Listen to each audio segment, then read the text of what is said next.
Some are calling it a town hall. Some are calling it a debate. You be the judge. Let's check it out. Let's mediate. Why on earth would NBC agree to do that? You can do equal time at a different time.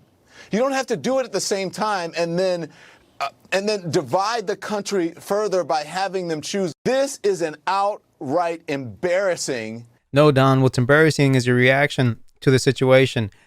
Why are you freaking out? Why are you freaking out?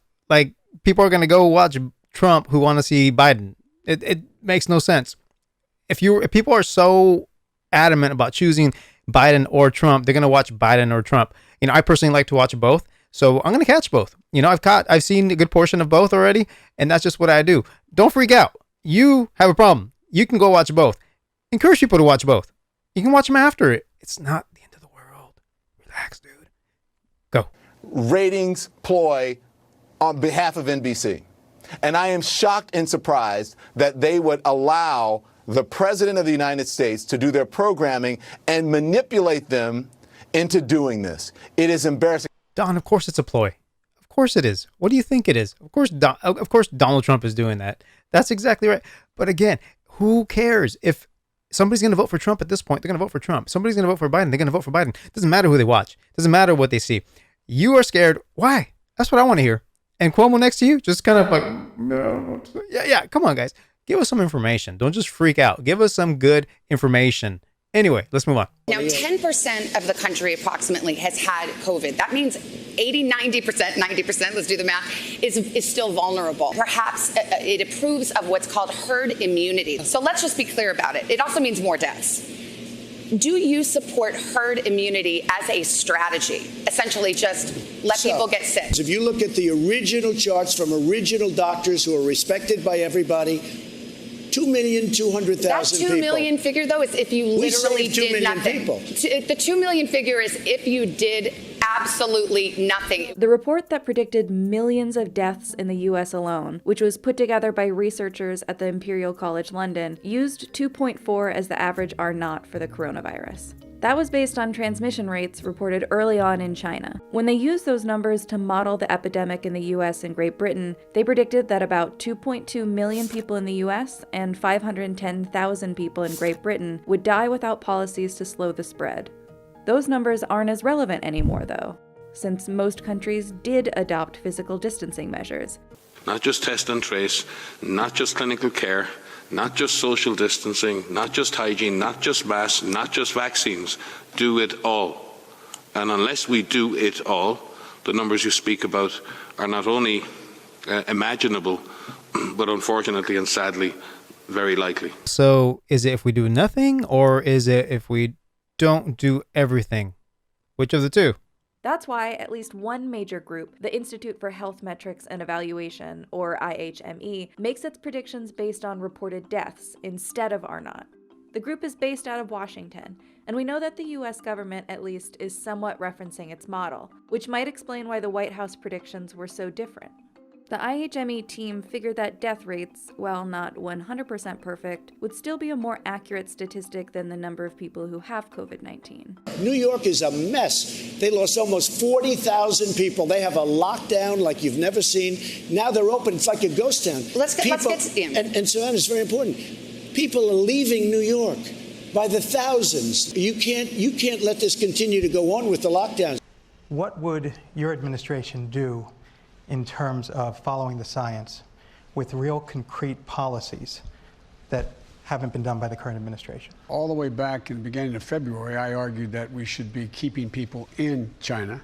This is no time for Donald Trump's record of hysterical xenophobia. But neither should we panic or fall back on xenophobia.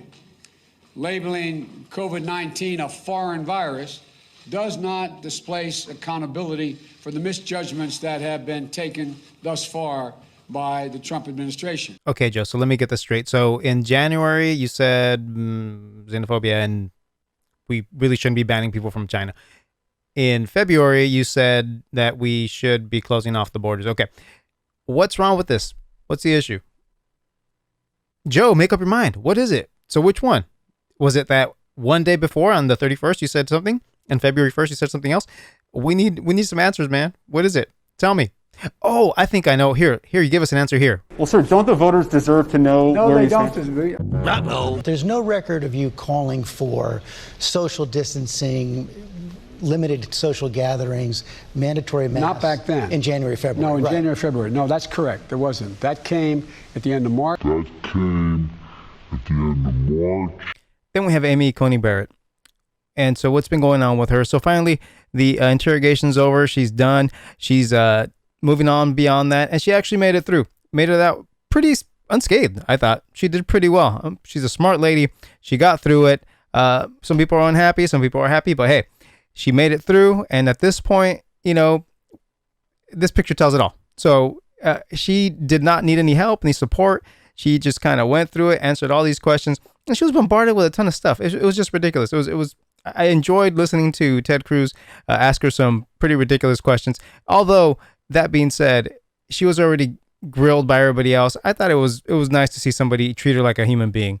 Judge Barrett, do you speak any foreign languages? How about music? Do you play any instruments? The piano. Now, most of my piano playing consists of playing my children's songs for them and supervising their own piano practice. For you and your husband, you've got 7 kids. How did y'all manage through the lockdowns and distance learning? What was that like in the Barrett household? But Jesse and I just tried to take a divide and conquer approach for the younger 4. And yeah, it was quite challenging, I assure you. What led you and your husband to make the decision to adopt? It's I think, one of the most loving and compassionate decisions any family can make. And it really has enriched our family immeasurably. And you know, once we had adopted Vivian, at that point, then we made the decision that we definitely wanted to adopt again. What advice would you give little girls? I was just thinking of what my dad told me before the spelling bee about anything boys can do, girls can do better. And since my sons are sitting behind me, I will also say, but boys are great too. And then we have the story of Hunter Biden. Okay, Hunter Biden, what do we do about you?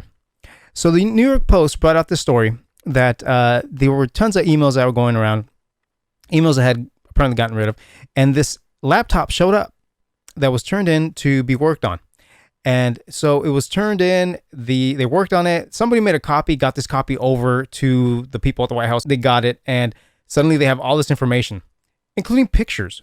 So pictures that really are kind of risque, you can say. I guess Hunter had a little thing going on with somebody, and there was some crack or something going on in there. There's some evidence that looks like he might have been smoking crack. I don't know. But if you have this information on this laptop, because people can say, you know, these emails are fraudulent and these things didn't happen. When you have things like that show you in such a circumstance, I think there's reason to question.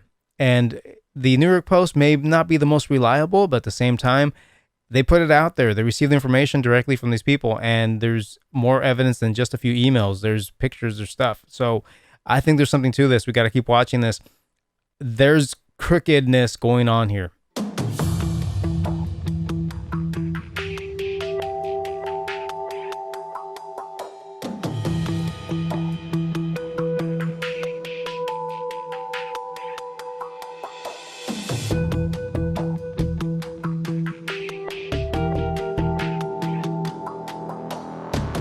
And that wraps up our show for today. So thank you guys for stopping by. Hope you enjoyed it. Remember to like, subscribe, hit the bell, share, tell everybody about it, because the more people get on here, the more likely I'm able to continue doing this. The goal of this channel is always just to share some truth, share some light, share some humor, and of course, you know, always want to direct you to the light, you know, Jesus Christ, and also just keep it straight here. It's all about truth. You know, we'll be up with our new channel coming soon. It's One Mediator Cross Analysis. Keep an eye out for it. It's coming up. And thank you.